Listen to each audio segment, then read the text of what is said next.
विज्ञान भैरव तंत्र में ओशो आगे कहते हैं, दुर्भाग्य से जब शंकराचार्य के ग्रंथों का अंग्रेजी, जर्मन और फ्रांस यानी पश्चिमी भाषाओं में अनुवाद हुआ तो उन्हें केवल एक दार्शनिक समझा गया।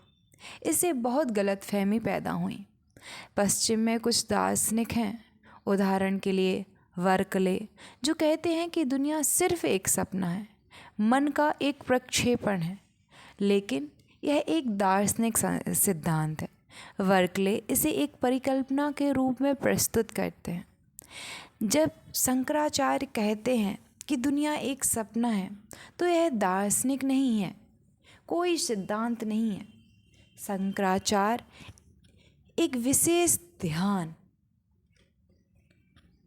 के लिए एक सहारा के रूप में प्रस्तुत करते हैं, और वह ध्यान यह है कि यदि आप सपनों में याद रखना चाहते हैं कि यह एक सपना है तो आप जागते हुए भी इसकी शुरुआत करनी होगी। सामान्यतः सपने देखते समय आपको याद नहीं रहता कि यह सपना है, आप सोचते हैं कि यह वास्तविकता है। आप ऐसा क्यों सोचते हैं कि यह वास्तविकता है? क्योंकि दिन भर आप यही सोचते रहते हैं कि यह सब कुछ वास्तविकता है। यही आपका रवैया बन गया है, एक स्थिर रवैया। जागते समय आप नहा रहे हैं, यह वास्तविकता था। जागते समय आप खाना खा रहे थे, यह वास्तविकता था। जागते समय आप किसी मित्र से बात कर रहे थे, यह वास्तविकता था। दिन भर, पूरे जीवन भर आप जो भी सोचते हैं, आपका यही रवैया रहता है कि यह सब कुछ वास्तविक है। यह स्थिर हो जाता है, यह मन में एक स्थिर रवैया बन जाता है। इसलिए रात में सपने देखते समय भी यही रवैया काम करता है कि यह वास्तविकता है। तो आइए पहले इसका विश्लेषण करें। सपने और वास्तविकता में कुछ समानता अवश्य होनी चाहिए, अन्यथा यह रवैया कुछ मुश्किल हो जाएगा। मैं तुम्हें देख रहा हूँ, फिर मैं अपनी आंखें बंद कर लेता हूँ और सपने में चला जाता हूँ, और सपने में भी तुम्हें ही देखता हूँ। दोनों ही स्थितियों में कोई अंतर नहीं है। अब मैं तुम्हें देख रहा होता हूँ तो मैं क्या कर रहा हूँ? तुम्हारी छवि मेरी आँखों में प्रतिबिंबित होती है। मैं तुम्हें नहीं देख रहा हूँ, तुम्हारी छवि मेरी आँखों में प्रतिबिंबित होती है, और फिर वह छवि रहस्यमय प्रक्रिया से रूपांतरित हो जाती है। और विज्ञान अभी तक यह बताने की स्थिति में नहीं है कि यह कैसे होता है। यह छवि रासायनिक रूप से रूपांतरित होती है और मस्तिष्क के भीतर कहीं चली जाती है, लेकिन विज्ञान अभी तक यह नहीं बता पाया है कि कहाँ यह प्रक्रिया ठीक कहाँ होती है। यह आँख में नहीं हो रहा है, आँख तो बस खिड़कियाँ हैं। मैं तुम्हें आँखों से नहीं देख रहा हूँ, मैं तुम्हें आँखों के माध्यम से देख रहा हूँ। आँखों में तुम्हारा प्रतिबिंब दिखता है। तुम शायद सिर्फ एक छवि हो, तुम शायद एक वास्तविकता हो, तुम शायद एक सपना हो। याद रखो, सपने त्रिआयामी होते हैं। मैं एक तस्वीर को पहचान सकता हूँ क्योंकि तस्वीर द्विआयामी होती है, सपने त्रिआयामी होते हैं, इसलिए वे बिल्कुल तुम्हारे जैसे दिखते हैं। और आँखें यह नहीं बता सकती कि जो कुछ भी देखा जा सकता है वह वास्तविक है या अवास्तविक है। इसका कोई निर्णय नहीं हो सकता। आँखें निर्णायक नहीं हैं। फिर वह चित्र रासायनिक संदेशों में परिवर्तित हो जाता है। वे रासायनिक संदेश विद्युत तरंग के समान होते हैं। वे मस्तिष्क में कहीं जाते हैं। यह अभी भी अज्ञात है कि वह बिंदु कहाँ है जहाँ आँखें देखने की सतह के संपर्क में आती हैं। केवल तरंग मुझ तक पहुँचती है और फिर उनका अर्थ निकल जाता है।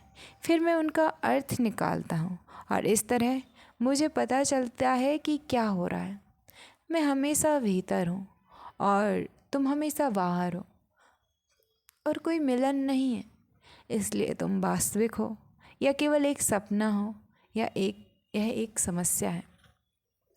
इस क्षण भी यह जानने का कोई तरीका नहीं है कि मैं सपना देख रहा हूँ या तुम सच में यहाँ हो?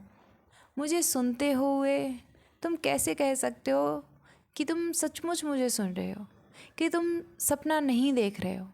कोई तरीका नहीं है। इसलिए जो मनोवृत्ति तुम दिन भर बनाए रखते हो वह रात में भी बनी रहती है, और सपनों में तुम उसे वास्तविक मान लेते हो। इसके विपरीत शंकराचार्य का यही अर्थ है। वे कहते हैं सारा संसार एक भ्रम है। वे कहते हैं कि सारा संसार एक सपना है। इसे याद रखना। लेकिन हम मूर्ख लोग हैं। यदि शंकराचार्य कहते हैं यह एक सपना है, तो हम कहते हैं कुछ करने की आवश्यकता ही क्या है। यदि यह केवल एक सपना है तो खाने की कोई आवश्यकता नहीं है। क्यों खाते रहना और यह सोचना कि यह सपना है? मत खाओ, लेकिन फिर याद रखो जब भूख लगती है तो यह एक सपना है। या खाओ और जब तुम्हें लगे कि तुमने बहुत खा लिया तो याद रखो यह एक सपना है।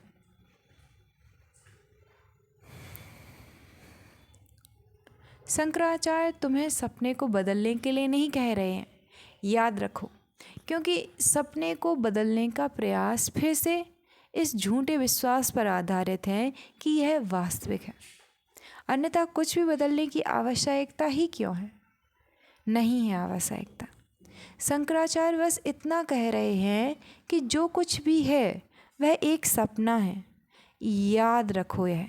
इसे बदलने की ज़रूरत भी नहीं है। इसे बदलने के लिए कुछ भी ना करें, बस इसे लगातार याद रखें। 3 सप्ताह, एक लगातार 3 सप्ताह तक लगातार यह याद रखें। यह याद रखने की कोशिश करें कि आप जो कुछ भी कर रहे हैं वह सिर्फ एक सपना है। शुरुआत में यह मुश्किल होगा। आप बार बार मन के पुराने पैटर्न में फंस जाएंगे। आप सोचने लगेंगे कि यह वास्तविकता है। आपको बार बार खुद को जागकर याद दिलाना होगा कि यह एक सपना है।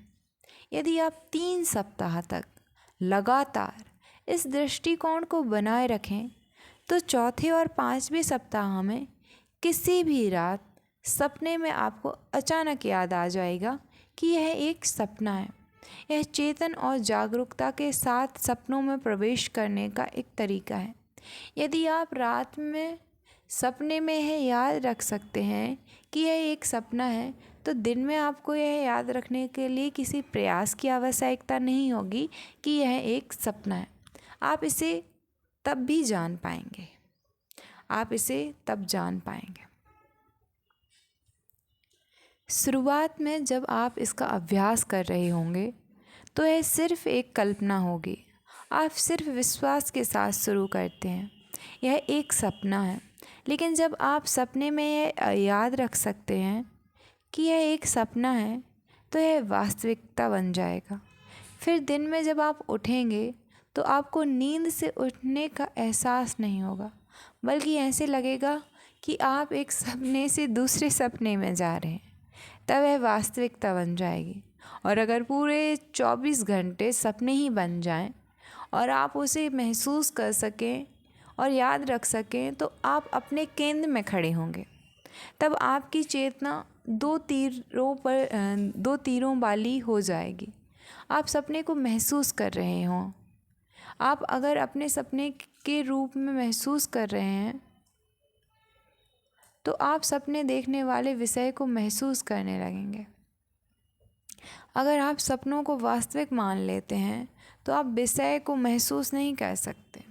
अगर फिल्म वास्तविक हो जाती है तो आप खुद को भूल जाते हैं। जब फिल्म रुकती है और आपको पता चलता है कि वह अवास्तविकता थी, तो आपकी वास्तविकता उभर जाती है, बाहर आ जाती है। आप खुद को महसूस कर सकते हैं। यह एक तरीका है। यह सबसे पुरानी भारतीय विधियों में से एक रही है। इसलिए हमने दुनिया के अवास्तविक होने पर जोर दिया है। हमारा मतलब दार्शनिक रूप से नहीं था। हम यह नहीं कहते कि यह घर अवास्तविक है, इसलिए आप दीवारों से होकर गुजर सकते हैं। हमारा यह मतलब है कि जब हम कहते हैं कि यह घर अवास्तविक है तो यह एक युक्ति है। यह एक तरीका है, यह घर के विरुद्ध कोई तर्क नहीं है। तो बर्कले ने यह प्रस्ताव रखा कि पूरी दुनिया एक सपना मात्र है। एक दिन सुबह सुबह से वे डॉक्टर जॉनसन के साथ टहल रहे थे। डॉक्टर जॉनसन एक कट्टर यथार्थवादी थे, इसलिए बर्कले ने कहा, क्या आपने मेरे सिद्धांत के बारे में सुना है? मैं उस पर काम कर रहा हूँ। मुझे लगता है कि पूरी दुनिया अवास्तविक है और यह सिद्ध नहीं किया जा सकता कि यह वास्तविक है, और इसे सिद्ध करने का भार उन पर है जो कहते हैं कि यह वास्तविक है। मैं कहता हूँ कि यह वास्तविक नहीं है, ठीक सपनों की तरह। जॉनसन दार्शनिक नहीं थे, लेकिन उनका तार्किक दिमाग बहुत तेज था। वे सड़क पर हैं, सुबह सुबह सुनसान सड़क पर टहल रहे हैं। तभी जॉनसन अपने हाथ में एक पत्थर लेते हैं और बर्कले के पैर पर मार देते हैं। खून बहने लगता है और बर्कले चिल्लाता है, चीखता है। जॉनसन कहते हैं, अगर पत्थर सिर्फ एक सपना है तो तुम चीख क्यों रहे हो? तुम चाहो जो भी कहो, पत्थर की वास्तविकता में विश्वास रखते हो या नहीं रखते हो, तुम्हारी बात एक है और तुम्हारा व्यवहार बिल्कुल विपरीत है। अगर तुम्हारा घर सिर्फ एक सपना है तो तुम कहाँ लौट रहे हो? सुबह की सैर के बाद तुम कहाँ लौट रहे हो? अगर तुम्हारी पत्नी सिर्फ एक सपना है तो तुम उससे दोबारा नहीं मिल पाओगे। यथार्थवादी हमेशा से इसी तरह के तर्क देते हैं, लेकिन शंकराचार्य के लिए इस तरह तर्क नहीं दे सकते आप, क्योंकि उनका सिद्धांत दार्शनिक नहीं है। यह वास्तविकता के बारे में कुछ नहीं है। यहाँ वास्तविकता के बारे में कुछ भी कहा भी नहीं जा रहा है। यह ब्रह्मांड के बारे में है, कुछ भी प्रस्तावित नहीं कर रहा है, बल्कि यह मन को बदलने का एक साधन है, बुनियादी स्थिर दृष्टिकोण को बदलने का, ताकि तुम दुनिया को अलग, बिल्कुल अलग तरीके से देख सकते हो। यह भारतीय चिंतन के लिए एक समस्या है, एक निरंतर समस्या, क्योंकि भारतीय चिंतन के लिए सब कुछ सिर्फ ध्यान का एक साधन है। हमें इसके सत्य या असत्य होने की चिंता नहीं है, हमें मनुष्य के रूपांतरण में उसकी उपयोगिता की चिंता है। यह पश्चिम सोच से, वेस्टर्न कल्चर से बिल्कुल अलग है। जब भी कोई सिद्धांत प्रस्तावित करते हैं तो वे इस बात की चिंता करते हैं कि यह सत्य है या असत्य, क्या इसे तार्किक रूप से सिद्ध किया जा सकता है या नहीं। जब हम यानी पूर्व कुछ भी प्रस्तावित करता है तो हमें इसकी सत्यता की चिंता नहीं होती, हमें उसकी उपयोगिता की चिंता होती है, हमें इसकी क्षमता की चिंता होती है, मानव मन को रूपांतरित करने की इसकी क्षमता की। यह सत्य हो सकता है, यह असत्य भी हो सकता है। वास्तव में यह ना तो सत्य है और ना ही असत्य है, यह एक केवल साधन है।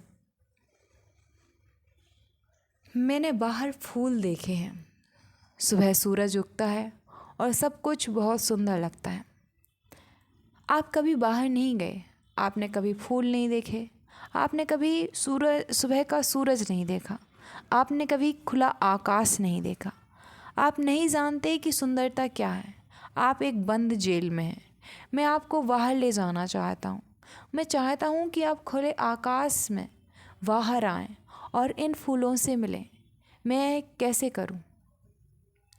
आप फूलों को नहीं जानते। अगर मैं फूलों की बात करूं तो आप सोचेंगे यह पागल हो गया है, यह फूल नहीं होते, यहाँ फूल होते ही नहीं।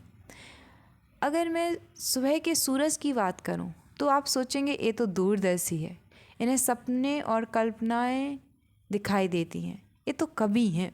अगर मैं खुले आसमान की बात करूं तो आप हंसेंगे, आप हंसते हंसते कहेंगे खुला आसमान कहाँ है, यहाँ तो सिर्फ दीवारें ही दीवारें हैं। तो मैं क्या करूं?